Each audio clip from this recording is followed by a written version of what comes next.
Dalam lipatan sejarah 3 kerajaan yang penuh intrik, pernahkah anda dengar kisah seorang maharaja dibuang takhta? Bukan oleh musuh, tapi oleh orang kepercayaannya sendiri. Ini bukan dongeng, ini realiti pahit kerajaan Wei pada tahun 254 Masihi.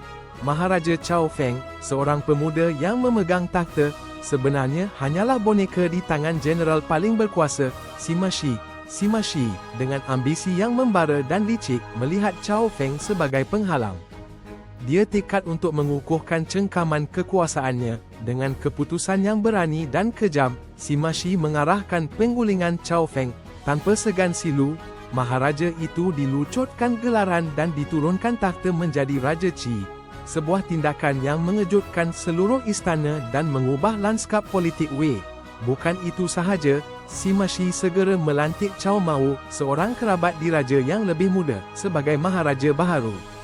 Namun, jelaslah siapa yang benar-benar memegang tampuk kuasa. Ia adalah Sima Shi, arkitek di sebalik setiap langkah. Kisah Chao Feng adalah pengajaran keras tentang kerakusan kuasa dan pengkhianatan di puncak empayar.